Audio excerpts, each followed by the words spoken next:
Sur un fond d'un rouge profond, deux silhouettes sont comme étendues.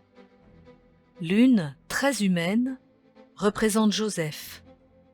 L'autre, plus floue, est celle de l'ange du Seigneur, venu en songe le rassurer et lui demander d'accueillir Marie et l'enfant qu'elle porte.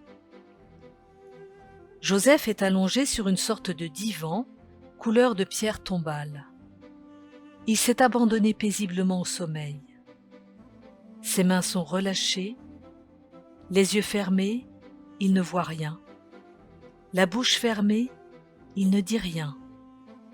Mais son oreille est tendue vers la bouche du messager divin.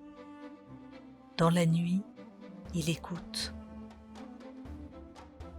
L'ange, fantastique figure à la crinière d'or, les ailes à peine suggérées par un large trait gris, n'a pas d'oreille.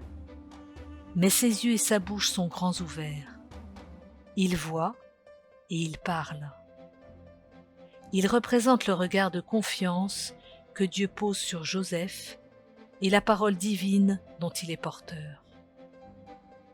Il tient un flambeau sombre, comme la colonne de nuée au livre de l'Exode, tantôt clair, tantôt obscur, mais toujours signe de la présence de Dieu au cœur de son peuple. C'est le cœur de la foi d'Israël. Dieu l'accompagne depuis toujours, en particulier dans le temple de Jérusalem.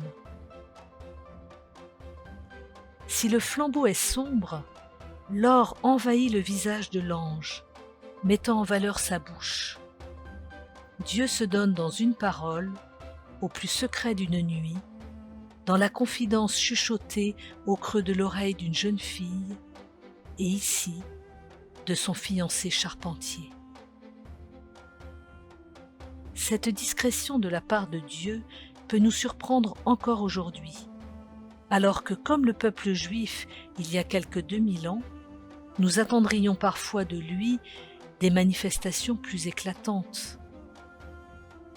Mais sa puissance est ailleurs. Les deux figures peintes par Arcabas se correspondent. Peintes de la même pâte ocre jaune zébrée d'orange, s'épousant presque selon deux arabesques parallèles. Voilà qui devrait nous surprendre.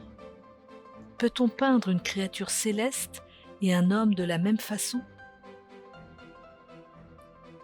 L'artiste attire ainsi notre attention sur la nouvelle la plus inattendue.